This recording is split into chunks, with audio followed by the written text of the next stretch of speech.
Alright, so this morning I am heading to Mazworks, the machine shop that did the work on my 2J a while back, and we are dropping off my, well actually I'm not gonna say what it is. Alberto did me a mega favor, and yesterday I really wanted to get the truck leveled because I need to use it to trailer stuff this weekend, and I wanted to make sure I got the truck done soon so I could get it aligned to make sure everything was good with the trailer. But at the same time, as I told you guys, we were having a major catastrophic engine issue with the S15, and we could not wait with FD right around the corner in 2 weeks to get that thing torn apart. So while I was doing the truck stuff, Alberto's in the background pulling the motor out of the S15, and so kindly filmed an entire video that I'm about to put the clips in of now. They got the whole thing covered, like, but now we're gonna get it fixed. Hello guys, Alberto Big Boost here. Today I'm working on the S15, day one after test and tune, and we have run into a little issue with the S15. Let me show you guys what's going on. We have the 2J, and I am diagnosing that it had a really big puff of smoke coming out of the exhaust, which didn't really go away, so it was smoking a lot. First, I diagnosed that the turbo oil drain line was too steep of an angle and it wasn't draining properly. It was coming like a 90-degree under the turbo and then off that way, so I just did a 45-degree bend here and it goes pretty much straight shot down. Started up, the car still smoking a whole lot. Warm it up, still smoking. It's like, what's going on? Then I'm like, okay, let me check the cylinders. I take all the spark plugs off, and I notice right over here that I have a number 5. Let me see if I can get this focused. So you can see here, number 5 spark plug doesn't look very happy. It has a lot of buildup on it. That means that number 5 cylinder is indeed burning oil. Here's a quick comparison so you can see what number 6 looks like, all nice and dry and no buildup on it. That's how we want the spark plugs to look like. First thing that I did a compression test, and I wrote down my numbers over here.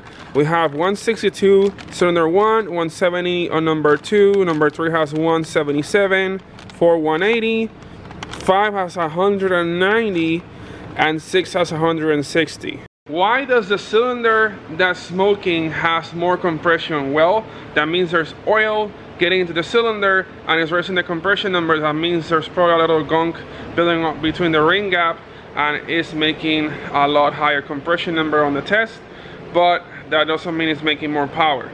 So I need to diagnose if the oil is coming through the piston rings or is it coming through the valve seals.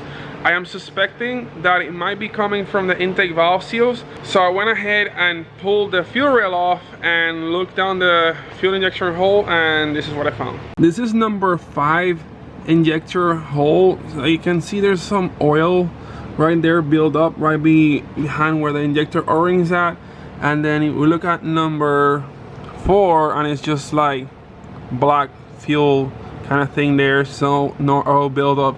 Then 6, you can see the little puddle right there. So I'm gonna go ahead and remove the intake manifold and get a closer look in there before I call on what's gonna happen with this engine. Gives me another excuse to pull the fuel rail out and the injectors and use the injector machine to clean all the injectors for competition and get this car ready fresh up. So let's get to work, guys. I already got most of the intake manifolds off. Now I went ahead and put this liner right here to keep the nitrous fogger jets in place. I don't want to like just have them loose. One's for nitrous, one's for fuel. Then another cool thing here is a easy access Vangean clamp from Vibrant. So you take it off like this, slide this ring over a little bit, and you just free the intake manifold from the intercooler pipe. All right guys, last 2 bolts.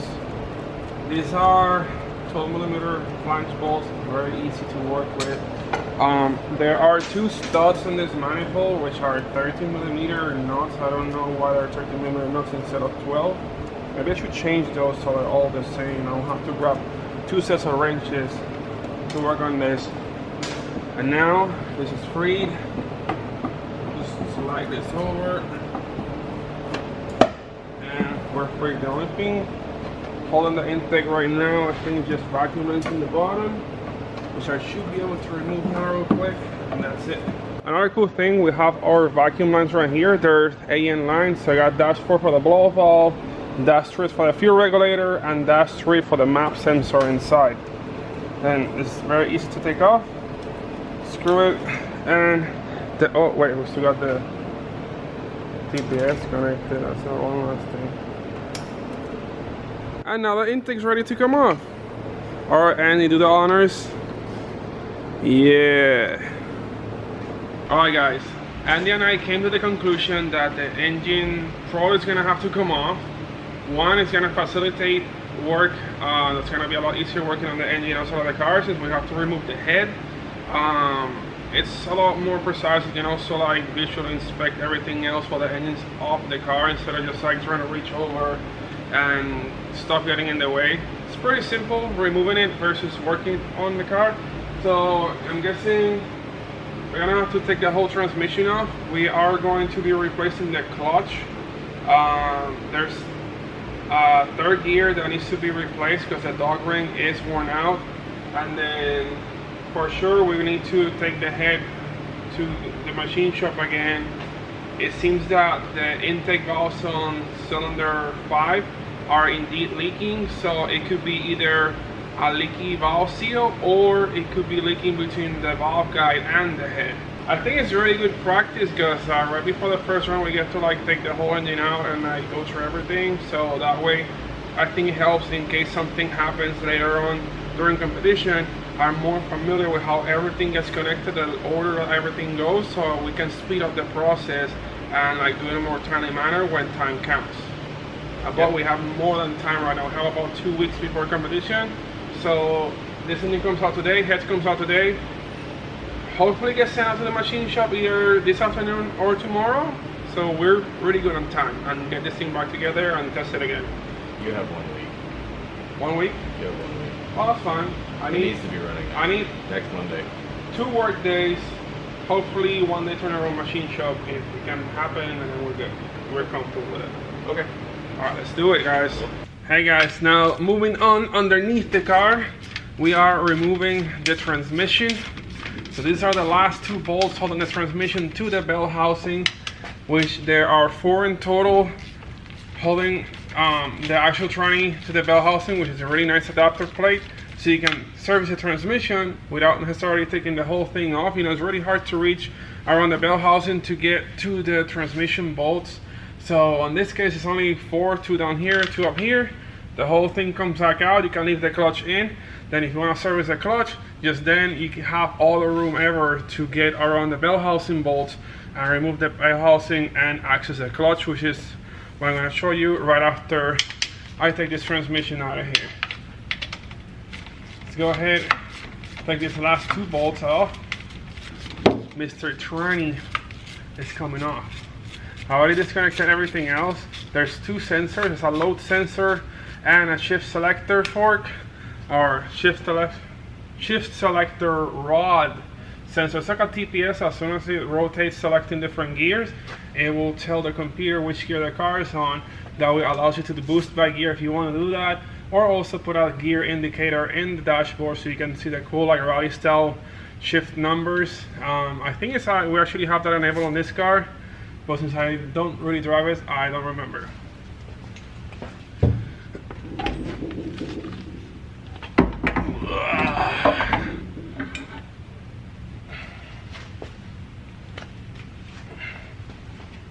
Now we got our nice bell housing.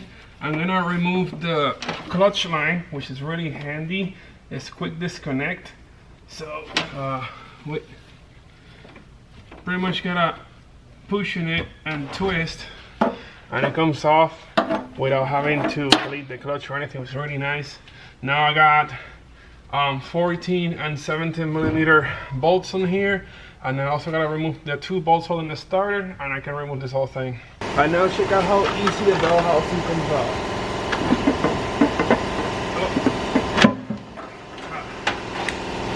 Last time I checked the clutch, I decided to put the torque specifications on the clutch and the flywheel just so we wouldn't forget. I have no instructions for this, so I ended up calling ACT directly and asked for the instructions from the technical support, and it's 30 foot-pounds with blue thread locker. And then the flywheel normally supposed to be 36 pounds on the 90-degree of angle, but we're using ARP bolts, so I'm just gonna have to look up the ARP bolt instructions for this. When you are removing a multi-layer disc, such as this one, which is a triple disc, to use the clutch alignment tool before removing the clutch, so you can hold the disc in place without, so you don't have to have everything falling off in pieces and getting potentially damaged.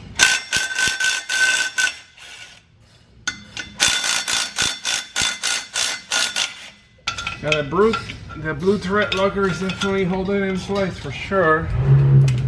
Now, I'll remove the rest with this. Yep.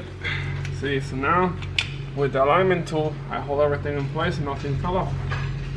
A few moments later, I got everything laid out over here underneath this desk. I got all the bolts separated in bags. Good thing we got so many Vibram fittings, so just use the bags to put bolts in. So make sure you don't throw those bags away. I keep like a lot of them all neatly stacked like this, and I use them to organize all the hardware per part. That way I don't get all the bolts mixed up. Then back over here, I have all the lines removed. The only lines I have left are the oil cooler lines, which are just 2 -10 oil lines. Everything else over here is removed. Now I gotta install the little hooks to hoist the engine up, and then remove the 2 bolts on the motor mounts, and we're good to go.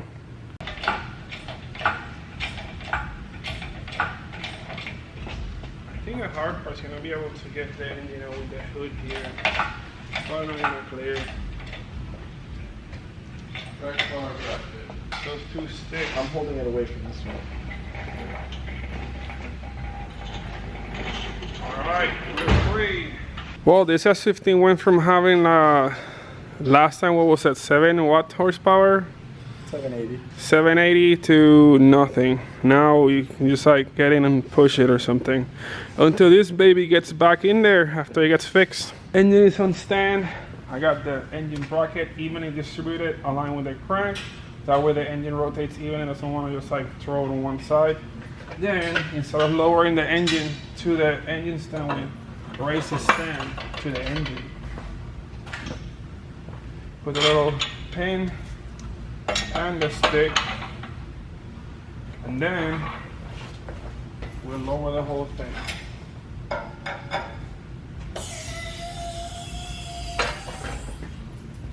The turbo has to get removed.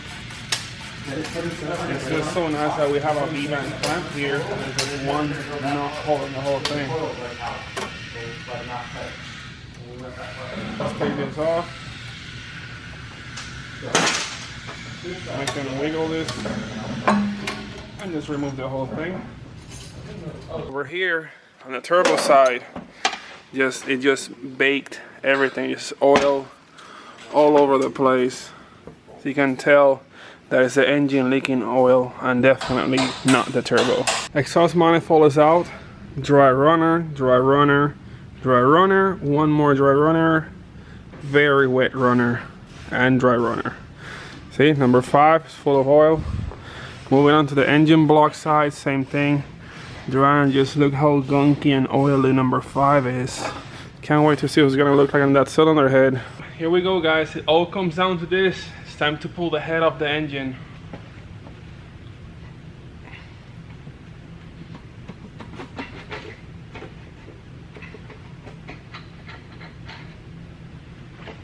All right, let's check the underneath of this head real quick.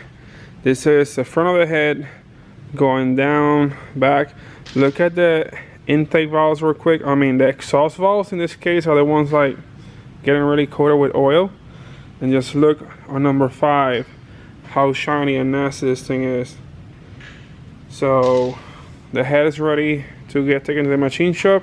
I put the camshafts back in it. That way they can check for valve latch and all the other things. And this has solid lifters. I want them to just go through everything, make sure this head is 100% ready to go. And then also over here, I already went ahead and cleaned all the head gasket residue, the little Teflon coating that sticks to the block. I clean it all out with a razor blade. And then I will wipe it down with brake cleaner or something to clean the oil later once it's ready to install, because if I clean it now, we might get a rusty surface. I don't want that, so I'll just like leave it as is and clean it later. Maybe later I'll take all the pistons out, but I don't see any lines that show any signs of like broken rings or anything like that. So now it looks pretty good. So fast forward to present day. Now, like I said, we are on our way to Mazworks and we're dropping off the head. Man, that was fast. The yellow light. Not fast enough. So yeah, Mazworks is doing us a super solid, and they know the FD is right around the corner, so they're gonna bump our machine work up to the front of the line to make sure we get everything sorted in time. Oh God, the battle of the Jeeps. So the Rubicon, it's a big deal. A Rubicon. For this turbo, like. Are you gonna give him the Jeep wave? No, I don't do that. That's weird. Yeah, I mean honestly, don't look at him. Don't make eye contact. Don't make eye contact. Yeah, no, that's always awkward. You gotta make sure you gotta make sure you don't launch off the light too, because then you look like a jerk. You have to like slowly go with them, and then when they floor it, you floor it. That's how to not look like a tool. Okay. Yeah. Sounds good to me. Yeah, but you gotta make sure you're in boost, because if you're not, dude. I don't need boost. You got an electric motor to spool the turbo. You and your Jeep things, man. Yeah, this Jeep's sick. I remember back in my day. Oh, dude, he got the jump. He got the jump.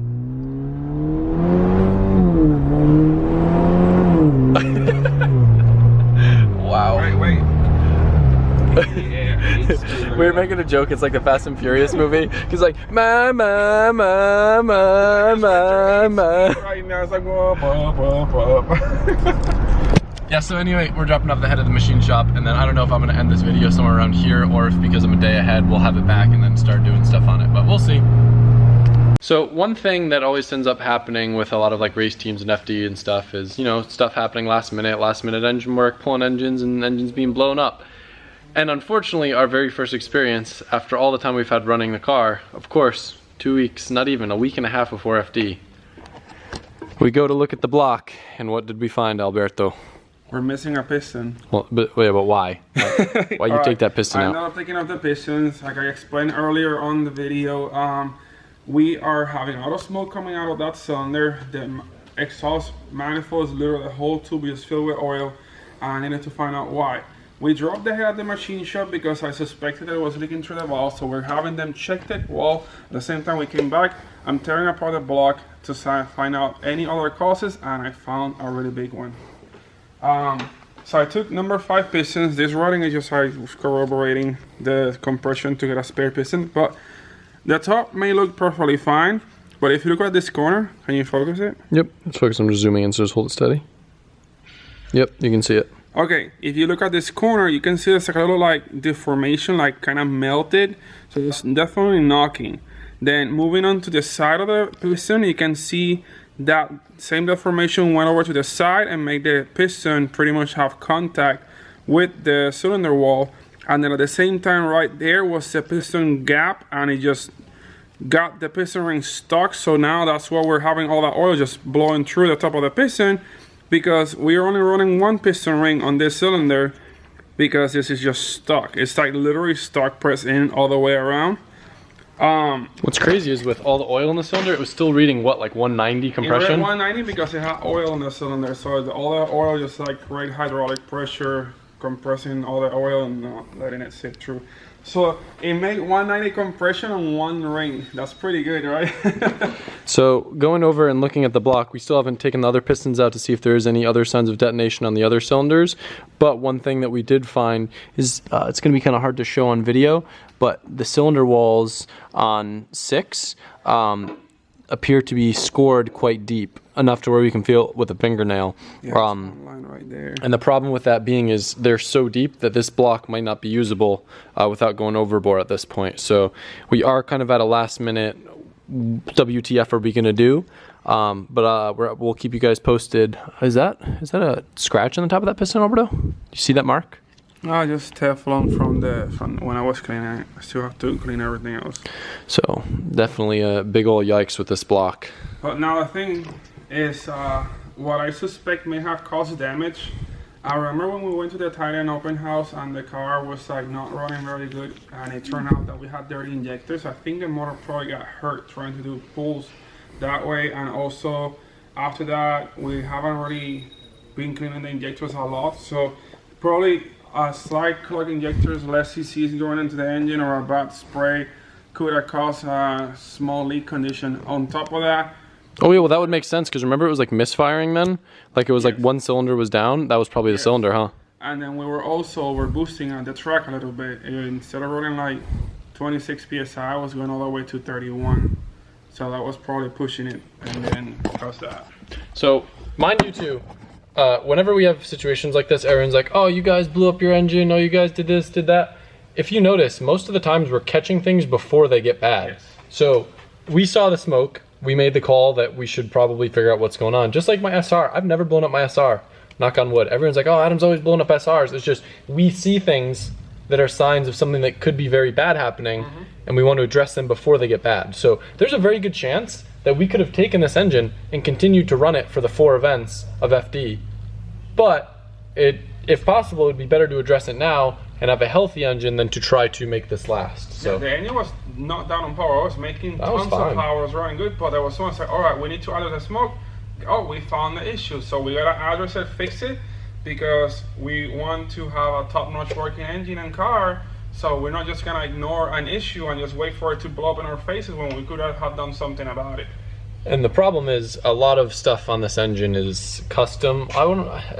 Not super custom. It's not like we have custom pistons or anything, but a lot of it's special order stuff. So if we can hopefully find everything that we need in stock, hopefully Titan does a lot of crazy stroker 2J stuff with all the super stuff they do, and we have a really good relationship with them. So fingers crossed, between Titan, Mazworks, Real Street, and Juku, we can scrounge up enough parts to get some sort of Frankenstein 2J block together. Probably just reuse my head, and fingers crossed get something sorted in time. And retune it now too. I got one challenge. We should try to fix this and run the entire season on one engine. That's something that barely no team can do. Like we need to. We only have 4 events. Wait, you mean like fix this block or get another block and run it for the whole season? One thing I didn't know, there's teams that literally run 1 or 2 engines per event. Like literally only last a weekend, and they have to replace the engine or rebuild it or it blows up. So if we can like make this thing last at least 2 events, that's well above average on the Formula Drift teams. That's pretty good. I mean, technically speaking, it's lasted what, like 10 practice sessions now at this point? And all your abuse on the street, straight driving stuff. Yeah, so it's kind of funny because I kept on making jokes about pulling the SR out of my S13 and dumping it in here. Yo, dude, we can put my RB in it. We get a different bell housing adapter? No. It makes a solid 600 wheel. I'll make it work. I'll get down with that. ITVs. Fix this one. I mean, if it comes down to it, like, I won't put an LS in it, but I'll happily put my SR in it. We'll just slap a VVL head on there. I bet Mazworks has a 700 horsepower SR on the shelf. I mean, we can always just get one of those cool Mazworks build up 2JC blocks and slap it on here. I would be so pumped to run an SR in the S15. You have no idea. If these guys would let me, I would be all about it. Like a 700 horsepower VVL SR, maybe like a 3582, and nitrous down low. Would be sick. We only need 3 more foggers, just like throw all the nitrous into that thing. Dude, it'd be so sick. Like, in retrospect, like, if I was a little bit more confident in my driving ability, I would absolutely do that just to be rad. Not that no one's ever run an SR in FD, because people have done that, but just like, that would be, is what it would be. We don't really have time to mess around, so literally already Pat's helping clean off the S15, trying to get it all ready. I'm cleaning off all the old parts that Alberta's pulling off the block, and we might have a solution later today. So I'm gonna keep the suspense going until I know it's for sure happening, but it seems like we had a little bit of luck on our side, so fingers crossed. Here we have the 3.4 liter, as I was saying, here we have the 3.4 liter short block. I already took number 5 cylinder out. Another issue that I found is that we have some pitting right here. There's that thick line. You can actually stick your nail on it. So even if I put it back like it is, and it's not really recommended to run the block like this, so we're pretty much just gonna have to rebuild the whole thing. There's only one major issue with that, is that we're only about a week away from FD, and we don't have time to just do a full rebuild. This is not just your average 2JZ. This is a 3.4 liter custom built 2JZ race engine. So that means there's billet caps involved that needs to be machined to accept to the new block. Also it needs to be line bore, it needs to be decked, it needs to have all the oil galley plugs removed, cleaned. Also the block needs to be clearance for the stroker crankshaft, and it needs to be overboard to accept the correct pistons. The rest of this video is gonna be pretty much disassembling the rest of the short block. I know I didn't cover a whole lot of the other stuff because I was in a rush to get the head off and diagnose to take it to the machine shop today. But now it's just taking the block apart. I gotta find more room in this table. I'm out of room. I have everything just scattered here. I'm just gonna have to organize things a little bit better before I can continue. So it turns out it wasn't just one cylinder that had detonation. Alberto found that every single cylinder in the same exact area, the piston had detonation, and it pinches the ring in that same area. On right there, this one's stock. Same thing on this one. It moves around the whole place, but right there on the valve really just stuck again on every single piston. Now, what's the reason why it happens in that spot? Is it high heat in that area or something? Well, the piston is way thinner right there than everywhere else. You see, you have all that crown right here, and then right here just thin. So that part just gets so much heat, just like it pushes down. And it just so happened on cylinder 5 is where it did it the most, and it just caused that issue. So good thing this piston shows a sign, because it could have been bad if we could run it like that. So we can salvage those rods, but all those pistons are junk, right? Yes, the pistons are no good, but the rods are perfect. Bearings are excellent still as well. Pistons coming to the LZMFG store very soon if you want one of my stroker pistons to make a candle out of. Those are very expensive candles. Well, yeah, well, I gotta pay for the new pistons, guy. So this is one of those moments where the fact that we're so crazy with timelines, and I'm always super impatient and trying to do projects really fast, has come to our advantage, because both in pulling the engine super fast and getting everything ready to try to get the car back on the road, because of all the crazy stuff I'm constantly trying to do last minute, we have a lot of really good connections with a lot of the shops all around Orlando and kind of know who has what and everything. And we just so lucked out that in this moment of crisis, Titan, the shop where we work a lot with and does all the crazy super stuff, happened to get in today an assembled 3.4 liter short block, almost identical spec to the one that was in my car that is now bad, minus higher compression pistons, which is actually a good thing because we want to run higher compression. So literally, what is it, 6 hours later, we have a brand new, fresh out of the machine shop, assembled short block. Same billet main caps. Do you remember what brand the crank was, Alberto? This one's Eagle. So it's not a Brian Crower kit, unfortunately, but I know all the stuff that they use on their engines are like top-notch stuff, so like this doesn't happen. We're very, very lucky right now. So what do you think, by the end of the week we'll get her back on the road? Well, I'll have them assembled tomorrow probably. It's tomorrow, back on the road tomorrow. We're going drifting tomorrow. FD, move your event up for us. We're ready. My car's not here yet, don't do that. So it's kind of funny because I was talking with Titan kind of half jokingly about having a spare short block on hand for me in case I need it this season, and yep, here we are. I'm so excited. So another thing with this block too, it's actually really good. The block that we had was an 87 mil bore, so it's a little bit over bore, where this one is just half over, so this is 86.5. So in the event that we do have any scoring on the cylinder walls, we can still bore this out to 87, whereas the other block is junk at this point. So it's kind of nice to be able to, use the block twice in case we run into more issues. How's it look, Alberto? That's good. I'm just seeing if there's anything that's different from this one to the one that you have. Is there already the squirters installed, or did we get to put those in? Wait. What? This one doesn't have those squirters.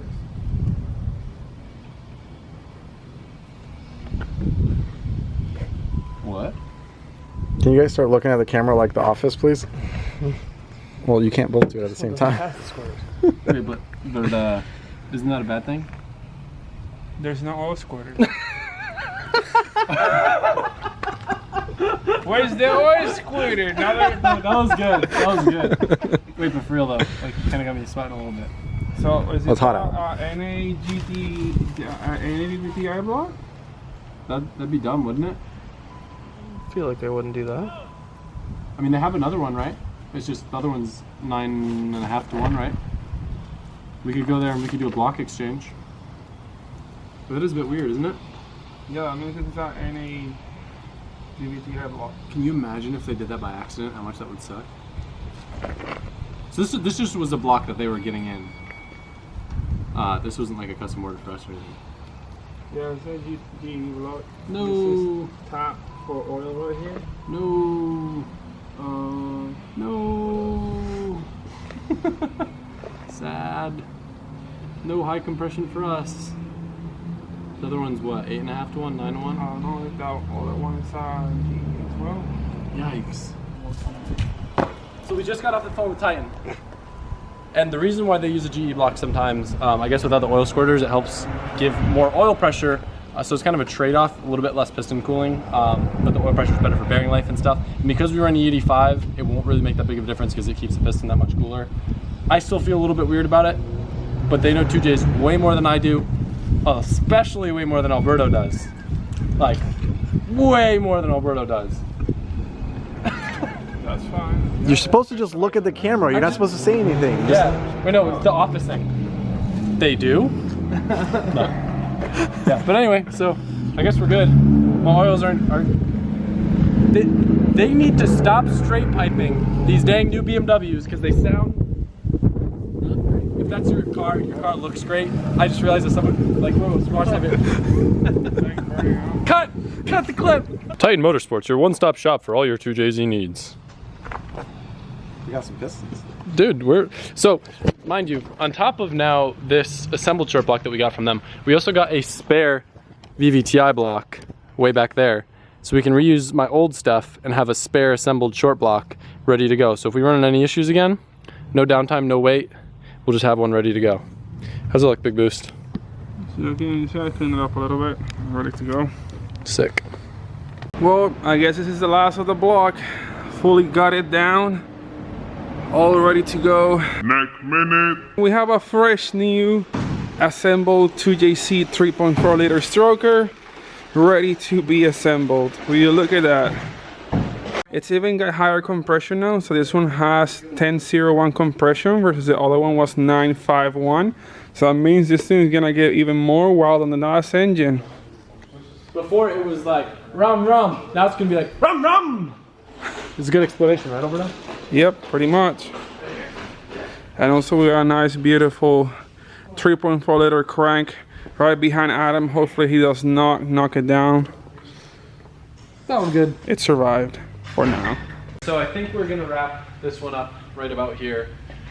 I owe a massive, massive thank you to Alberto for not just doing this so last minute, but helping document it, because this is one of those things where so much has been going on with FD right around the corner that it would be very, very easy to neglect filming. So I'm very appreciative of that, and I hope you guys enjoyed what he did end up filming. I try to like be brief about it, kind of explain. I didn't do everything, but I did it pretty much like it was vlogging for my channel, like I always do, like try to like explain a lot, but at the same time I'm trying to get this done in a timely manner. So like I try to do both things balanced, half and half. And yeah, we're here now, like next day we already got another block on everything, and now like I'm just doing the last prep work on it to make sure all the surfaces are clean. There's no paint in any surface that needs the gasket and stuff. And then I'm thinking putting all the accessories that were on the other block into this one, and if everything goes right, we should have a full engine by tomorrow. So another thing too, if you guys want a more detailed video on building a 342JZ, we just so happen to have made some, what, like 2 years ago? Oh yeah, when we built that one the first time. So literally from nothing, just bare block, built to the entire engine. We pretty much had the whole video. So anyway, fingers crossed, things are definitely looking a lot better, and now there's still a chance that something may go wrong, but the good thing is, because we got this short block and we got it so fast, we have time, so if anything goes wrong, should be able to address it in a timely manner. There's lots of parts and resources around, so hoping to get this thing running by the end of the week. Hope you guys are excited. Smash that thumbs up button, and we'll see you tomorrow.